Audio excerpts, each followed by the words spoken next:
नमस्कार, प्रणाम। मैं राहुल राय और आप देख रहे हैं एक्स स्टोरी विथ राहुल राय। जैसे जैसे चुनाव नजदीक आते जा रहे हैं, सरकार के सेनापति ईडी, सीबीआई और इनकम टैक्स अपने अपने कार्यों में लग चुकी है। इन दो राज्यों के बाद ये बिहार पहुंचेंगे और बिहार के बाद पश्चिम बंगाल पहुंचेंगे। हालांकि पश्चिम बंगाल में बीच बीच में ये पहुंचते ही रहते हैं। कुछ समय पहले पश्चिम बंगाल में इनके ही डर से तृणमूल कांग्रेस के कई नेता पार्टी को छोड़ते हुए भाजपा ज्वाइनिंग कर लेते हैं। हालांकि बाद में ममता बनर्जी की जोरदार वापसी के बाद इनमें से कई नेता वापस पार्टी में सम्मिलित हो जाते हैं। इसी क्रम में आज इनकम टैक्स ने झारखंड मुख्यमंत्री के सचिव सुनील श्रीवास्तव के घर इनकम टैक्स चोरी के आरोप में उनके कई ठिकानों पर रेड की। दोस्तों, जिस देश के प्रधानमंत्री खुद को ओबीसी माँ का बेटा कहे, जिस देश के गृह मंत्री खुद को बनिया का बेटा कहे और जिस देश के मंत्री खुद ये कहे कि जो कहे जाति की बात उसे करो, उसे मारो लात, तो आप सोच सकते हैं कि भाजपा की ये नीति क्या है। चुनावी दौर में ईडी, सीबीआई तो था ही, इसके बाद भाजपा के नेताओं का जो भाषण है, आप यदि सोचिएगा तो एक फिल्म आई थी अपरिचित, ठीक उसी प्रकार प्रधानमंत्री और भाजपा के नेताओं का स्टैंड हर राज्य में बदलते ही रहता है। भाजपा की सरकार ना तो हिंदू की होती है और ना मुसलमानों की होती है। मैं ये बात दावे के साथ कह सकता हूं। जिस देश में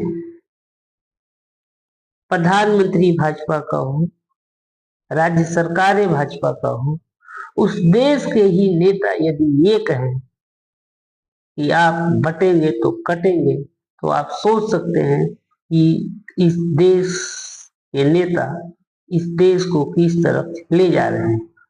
यदि मैं एक बात यदि दावे से कह सकता हूं तो ये कह सकता हूं कि जाति की बात करने वाले सबसे ज्यादा भाजपा के ही नेता हैं। वो बात बात पर जाति की ही बात करते हैं, चाहे वो बिहार चुनाव हो, चाहे वो महाराष्ट्र चुनाव हो, चाहे वो झारखंड चुनाव हो। जब द्रौपदी मुर्मू को राष्ट्रपति बनाया गया तो आपको याद होगा कि इसी भाजपा के नेताओं ने पूरे देश में ढिंढोरा पीटा कि हमने आदिवासी महिला को राष्ट्रपति बनाया। प्रधानमंत्री खुद कई भाषणों में खुद को ओबीसी बताते नजर आते हैं। जब भाजपा टिकट बंटवारा करती है तो भाजपा खुद बताती है कि मैंने किस जाति को कितना टिकट दिया। सरकार उसका हिसाब भी बताती है। और इतना जाति के बारे में बात करने के बाद भी केंद्र सरकार राहुल गांधी के जाति जनगणना से डरती। खुद सरकार 688 कचहरी में धुआंधार प्रमाण पत्र बनाने के लिए वकीलों और जजों की नियुक्ति कर चुकी है। आपने एक फिल्म देखा होगा अपरिचित, ठीक हमारे प्रधानमंत्री उस अपरिचित फिल्म के तरह ही इस राज्य में किस शहर में क्या बोलेंगे, उनका क्या स्टैंड होगा, खुद भाजपा के नेताओं को ही पता नहीं होता है। जिस देश के प्रधानमंत्री भाजपा का हो, जिस राज्य में मुख्यमंत्री भाजपा का हो और उस देश के प्रधानमंत्री और मुख्यमंत्री ये कहे कि आप बटेंगे तो कटेंगे, तो आप सोच सकते हैं कि इनका इरादा क्या है।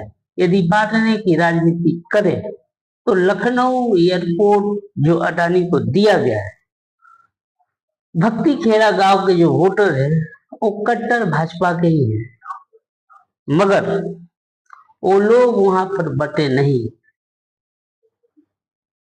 अडानी को एयरपोर्ट बढ़ाने के लिए जमीन की आवश्यकता थी और बिना मुआवजा के सरकार उस जमीन को अडानी को दे रही थी, मगर वहां के लोग बटे नहीं। तो आप सोच सकते हैं कि उन्हें काट कर उस जमीन को अडानी को देने के लिए ये राजनीति कौन कर रहा है।